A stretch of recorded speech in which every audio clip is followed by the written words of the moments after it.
میں ثابت کروں گا اہل سنت کی 350 کتب سے افضلیت مولا علی رضی اللہ تعالیٰ عنہ۔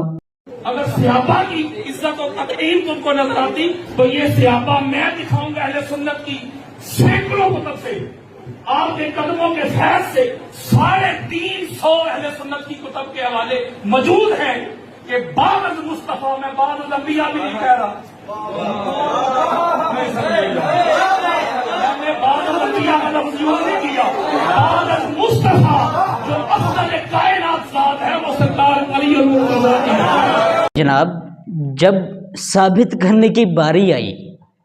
تو جناب 350 اہل سنت کی کتابوں میں سے ایک بھی کتاب پیش نہیں کر سکے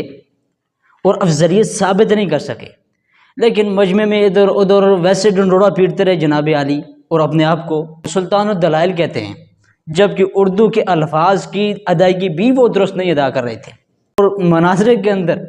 پیر سید ذوالفقار شاہ صاحب نے جو اس کی علمی حیثیت واضح کی ہے تو یہ اس کے لیے تو ڈوب مرنے کا مقام ہے۔ ہمارے علماء اکرام نے تو اس طرح بیان کیا ہے کہ افضلیت بترتیب خلافت، کہ جس طرح خلافت کی ترتیب ہے افضلیت کی بھی اسی طرح ترتیب ہے کہ سیدنا صدیق اکبر رضی اللہ تعالیٰ عنہ سب سے پہلے خلیفہ مقرر ہوئے، پھر اس کے بعد حضرت سیدنا عمر فاروق رضی اللہ تعالیٰ عنہ، پھر سیدنا عثمان غنی رضی اللہ تعالیٰ عنہ، پھر حیدر کرار مولا مرتضیٰ رضی اللہ تعالیٰ عنہ، جناب علی المرتضیٰ رضی اللہ تعالیٰ عنہ، یہ خلیفہ مقرر ہوئے۔ تو یہ جس طرح خلافت کی ترتیب ہے اسی طرح افضلیت کی بھی ترتیب ہے کہ سب سے افضل امت میں بعد الانبیاء وہ ذات سیدنا صدیق اکبر رضی اللہ تعالیٰ عنہ کی ہے، پھر عمر فاروق رضی اللہ تعالیٰ عنہ کی، پھر سیدنا عثمان غنی رضی اللہ تعالیٰ عنہ کی، پھر مولا علی رضی اللہ تعالیٰ عنہ کی ہے۔ مذہب اہل سنت کے نزدیک یہ افضلیت سیدنا صدیق اکبر رضی اللہ تعالیٰ عنہ کا عقیدہ یہ قطعی عقیدہ ہے اہل سنت کے مذہب کے مطابق، یہ یاد رکھا جائے۔ اور جو یہ ایسے کچھ بندے ہیں تو یہ ویسے عوام کے سامنے یا اپنی جاہل عوام کے سامنے اس طرح کی کچھ باتیں کر دیتے ہیں تو یہ ہمارا ایمان ہے، اور اس وقت تو بندہ مومن بن ہی نہیں سکتا اگر کوئی اہل بیت اطہار رضوان اللہ علیہم اجمعین کی محبت یا ان کی فضیلت کو دل و جان سے تسلیم نہ کرے۔ فضیلت ان کی بے شمار ہے، افضل و اعلیٰ ہیں وہ لوگ، لیکن افضلیت وہ جناب سیدنا صدیق اکبر رضی اللہ تعالیٰ عنہ کو حاصل ہے۔ یہ تو خود فرمان مولا علی رضی اللہ تعالیٰ عنہ ہے، خود بخاری شریف کے اندر یہ موجود ہے، اس طرح بے شمار کتابوں کے اندر، بے شمار احادیث کے اندر، بے شمار روایات کے اندر یہ بات موجود ہے۔ خود مولا علی رضی اللہ تعالیٰ عنہ کو بھی جس کو افضل کائنات میں انبیاء کے بعد جانتے تھے وہ ذات سیدنا صدیق اکبر رضی اللہ تعالیٰ عنہ ہے۔ مولا علی رضی اللہ تعالیٰ عنہ کا یہ لوگ کس طرح سامنا کریں گے؟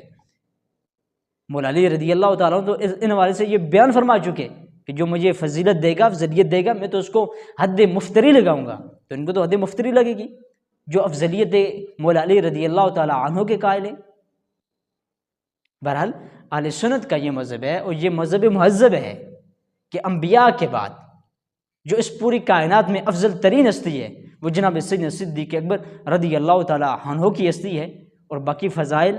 یا باقی مناقب وہ مولا علی رضی اللہ تعالیٰ عنہ کی بھی اپنی شان، اپنے مقام، اپنا مرتبہ ہے ان کا۔ مولا علی رضی اللہ تعالیٰ کی کیا شان! اللہ تبارک و تعالیٰ کے نبی کریم علیہ السلام نے اپنی شہزادی لخت جگر کا نکاح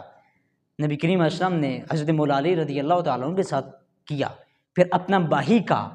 پھر بے شمار مناقب، بے شمار چیزیں مولا علی رضی اللہ تعالیٰ کے حوالے سے قرآن کے اندر اور حدیث کے اندر موجود ہے، لیکن بات فضیلت اور افضلیت کی ہے۔ افضلیت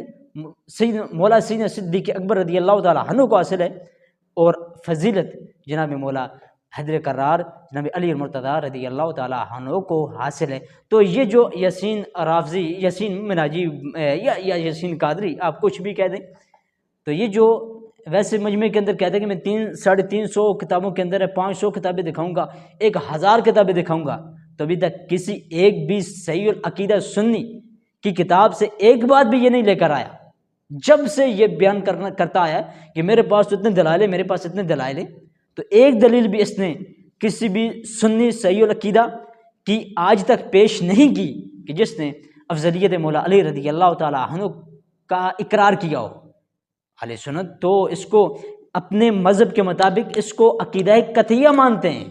تو جب عقیدہ قطعیہ مانیں گے تو کون اہل سنت ہوگا کہ جو یہ کہے گا کہ سیدنا صدیق اکبر کے علاوہ افضلیت جناب مولا علی رضی اللہ تعالیٰ عنہ کو حاصل ہے، تو صحابہ کرام کی ذوات ہوں یا اہل بیت اطہار رضوان اللہ علیہم اجمعین کی نفوس قدسیہ ہوں، ہم دونوں کا ادب و احترام کرتے ہیں، اور دونوں پر ایمان لانا اور دونوں کی محبت اپنے دل میں بسانا، ہم اس کو راہ نجات سمجھتے ہیں۔